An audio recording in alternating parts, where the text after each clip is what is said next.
Hey folks, how's it going? So today we're taking a look at Magnepan LRS speakers. Now I'm so excited to tell you about Magnepan speakers in general because they have been such great speakers to me. One of my first speakers actually was Magnepan. And I'm going to talk to you about a little bit about the Magnepan sound in this video and just the general information about Magnepan and my history with it and my impression of the sound quality of the new LRS speakers. And in the following videos, I'm gonna do a setup video where I tell you how to place these speakers because yes, they are placement sensitive. However, they're not as picky as you may think, and there's many ways you can place these speakers to optimize the sound, and it's really not that hard. So we're gonna talk about that in another video. But this video, we're going to talk about the sound quality and such. Now, also amplification is very important, so we're going to talk about that in another segment of the LRS review. So this video is just for sound, so stick around if you want to know what these sound like. Now, getting right down to it. My impression of the LRS is just outstanding. For the money, it's 880 Canadian dollars in Canada, and I believe it's like 650 USD, and for that kind of money, it is a really rare case. And always the selling point with Magnepan speakers was that it's supposed to perform, really high above its budget just because it doesn't have a box. And the cost of a box, as you know, if you ever built your own speakers, the wood, or the whatever material that you're using to make the speaker box adds to the cost. So because the Magnepan speakers don't have any box associated with its design, it is able to cut down on those costs and you're just getting the plain driver with the crossover and such. So you're getting a lot more for your money than you would if you were to purchase a speaker with a box design. So that's the main selling point that I was told when dealing with Magnepan.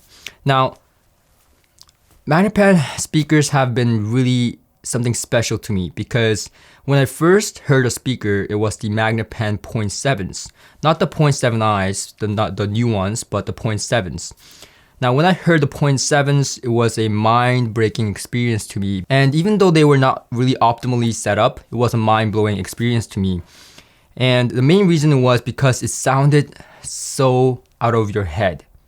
And from a guy coming from, a lot of headphones, it was like a cultural shock. Right? Of course, I had monitors, in studios I worked at and stuff like that, but I never experienced Magnepan, type of sound where the sound field was so grand and so deep. It was a mind-blowing experience. So going back a few years, I really didn't have a lot of money. So I was very hesitant to spend any kind of money.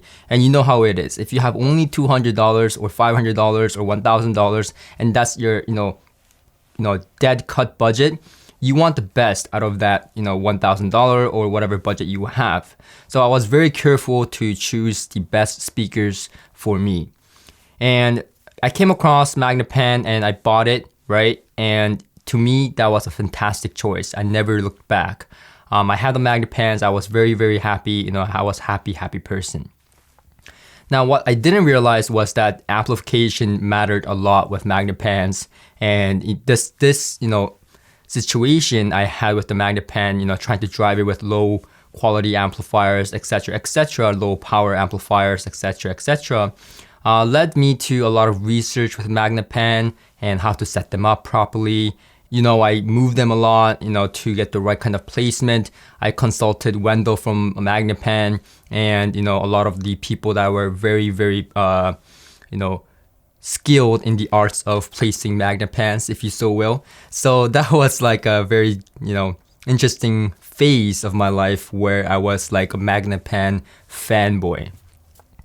Now, at one point, I owned the 0.7s, the 1.7s, the Timpani 4s, right? So the funny story with the Timpani 4s, kind of sidetracking here, so if you can skip forward if you don't want to listen to this story, but it's really funny, trust me. So the Timpani 4s, if you don't know what it looks like, it's like almost like a Japanese wall, okay? So I bought these speakers and I placed them, in my basement, and they were really far apart because I needed that space between the speakers. Now I did that, and then I came back home one day and I found them like really close to each other, like touching, right? And so I asked my mom, what the heck? Why are the speakers so close? Who moved them? Who dared touch my speakers? And well, it finds out that my cousin, who at the time didn't know that these were actually speakers, moved them closer to each other, in an attempt to please me, thinking that I placed them apart by accident. So he thought it was an actual like wall, Japanese wall kind of thing that I, collected or bought. So he actually moved them closer to each other to make a single wall instead of a separate, wall. So that was pretty funny to me. So really the point I want to get across with this kind of story is that, they have high wife approval factor. They really do. Because one thing is, my girlfriend, who has never heard magnepans before, looked at the magnepan and she was just mind blown by the fact that these things were actually speakers and sound was coming out of them. At first, she didn't believe me. She looked behind the speakers, she looked in front of it, and she was, at one point convinced that, it was not those speakers, but some other speaker in my room playing, and I was just making a joke out of her. So even though I'm a jokester, I wouldn't make that kind of joke. These were in fact speakers. So circling back to the sound characteristics. Now I own the 0.7i, 1.7i, the Timpani Force, 3.7i, etc. But I never owned the MMGIs. And the reason was that when I heard the MMGIs, it kind of deviated far apart from what I would define as a magnepan sound. And so the depth, the sound stage, the transparency, the quickness in the bass was a little bit different in just overall sound characteristic was a little bit different from what I was used to with the magnepan sound. So, the 0.7 eyes were really the sweet spot to me in terms of the magnepan sound, right? Now, here comes the LRS. And the LRS is supposed to have the sound characteristics of the 0.7i, 1.7i, and etc. Unlike the MMGIs, LRS is supposed to have this sound characteristics of their higher end models. Now, expecting this, I heard the LRS, and at first, I was very impressed. So here is a twist into the story. I wasn't expecting too much because I was thinking the 0.7i is already pretty darn small for a magnepan speaker. And I know what you're thinking, but that is a pretty darn small speaker for a magnepan. I mean, if you heard and saw the 30.7s, you only want to get bigger, not smaller.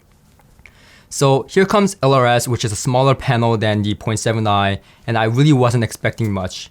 I was like, okay, it's gonna be a smaller sound than the 0.7i. I'm going to be disappointed. But here's to my surprise, they sounded absolutely fantastic. They sounded like the 0.7i's. They had that sound characteristics. Of course, it's different from the 0.7i in that it's a smaller panel. But other than that, the sound characteristic was very, very similar. And especially when put into a smaller room, it sounded like the 0.7i, at least to my ears. Now, driven with the right component placed correctly and, in a smaller room, the 0.7i, was not really missed.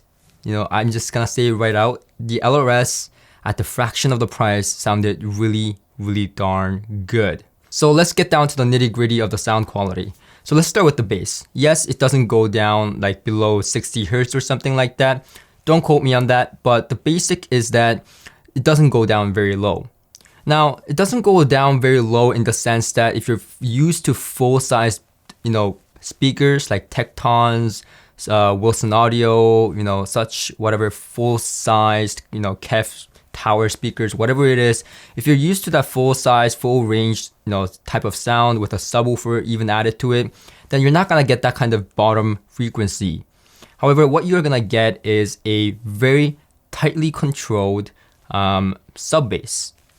Now, this sub bass for some is enough, but some people like to add extra bass, extra sub bass with a subwoofer, which is perfectly fine, and a lot of people do it. And to my taste, I really didn't need a subwoofer, but if you want a subwoofer, remember that you need a very fast subwoofer. Because these panels are very fast, and we're going to talk about the mid bass in just a minute, these bass regions are very fast. So you want a subwoofer that matches with the Magnepan speed. Now this is going to come to you with a cost. So don't expect to get like a $200, $500 budget subwoofer and expect that kind of performance. What alternatively you can get is their Magnepan subwoofer panel, but again, don't expect a fast subwoofer to match perfectly with the Magnepan at a very low price. So that is a downside. If you want that extension, you're gonna have to pay for it, or you're just gonna have to go with the Magnepan sub bass, which is perfectly fine to my experience. It is very satisfying. Now, if you go to the mid bass is very, very punchy, right? And the punchiness is a little bit different in the sense that it's almost like sandy. It has a dryness to it, and it has this impact that's very different from a dynamic, traditional dynamic driver. Because it's a panel, it is like boom and really, really fast. And it has this sense of sandy, dry hit. And that's how I would describe it. It just sounds like a very fast, dry yet satisfying, just mid bass. And it's just a satisfying, realistic kind of experience. Now, the bass region is not what the Magnepans are really known for. What it's really known for is the mid-range. And yes, I've said this a million times in my videos, but I am a strong believer in the fact that if mid-range doesn't sound right, nothing sounds right. That's right. So the mid-range sounds fantastic. The tonality, the musicality is all there. But one thing that really defines Magnepan from other speakers, because I've said a lot of speakers have great tonality, and stuff like that. The thing that defines Magnepan's mid-range is clarity. It has sense of clarity. It has sense of depth and width in the sound stage, right? Vertical and horizontal sound stage. And so it sounds very, very three-dimensional. It sounds holographic and three-dimensional.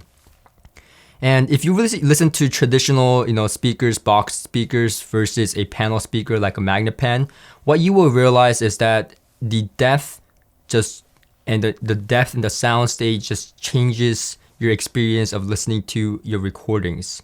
It essentially makes every recording into like a live venue type kind of, recording. It makes it into a live recording.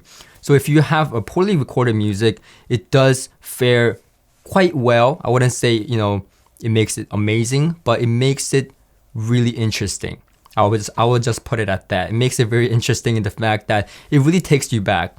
For example, I had this music piece that you guys don't really know. It's a Korean music piece that had a lot to do with my childhood.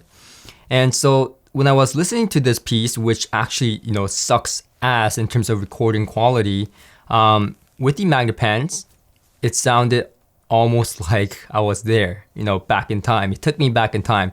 So that's why a lot of people say, Magnepan speakers, they take me back in my days. And I have to agree with that. It's a very satisfying, venue, holographic, live performance. Now, if you're not a person who enjoys live performances and a person who, likes that kind of three-dimensional sound, if you're more of like an audiophile who wants like direct, well-recorded, everything just pinpoint, that's not gonna be the Magnepans. The Magnepans is a more holographic, more three-dimensional sound. Now, that's not to say that it doesn't have imaging. It images quite well. In fact, Wendell was going around on an American tour talking about the 30.7s and how they have this thing called power response. Now, power response is a very important aspect into musicality, and that's basically the idea is that if you play a guitar in the room, anywhere in the room, you would be able to tell that it's a guitar. You wouldn't have to, sit down at a certain place and hear the guitar at a certain angle to, make it sound like a guitar. It would just sound like a guitar. If you play it 30 foot away from you or right beside you, it will still sound like a guitar, like a real damn guitar. So the idea is that power response is a average of all the audio frequencies added up, and wherever you are in the room, the magnepans will have great sense of imaging and same type of musicality. And that is really true for the 30.7s because it's a line source and it's really tall and stuff like that. It has a large sweet spot, and it really amazed me about the power response of the 30.7s.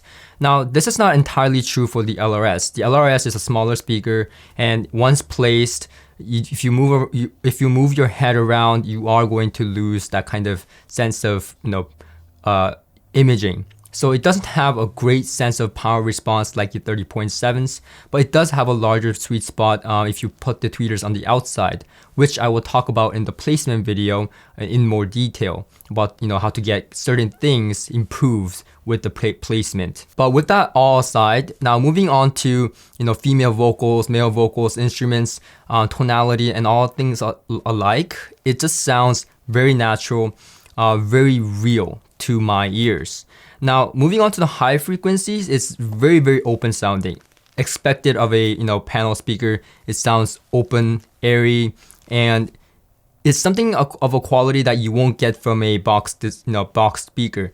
Even if you try your best of the best to make your box speaker sound airy as a ribbon speaker, this is a quality that only ribbon speakers have, and I have only heard in ribbon speakers so far. The airiness of magnepans are just fabulous. Now, they're not bright, they're not lively like, Klipsch speakers. We're not talking about that. We're not talking about that rock and roll sound of the RP600M. We're talking about more of a venue type. That's why I didn't say it's a concert type of sound.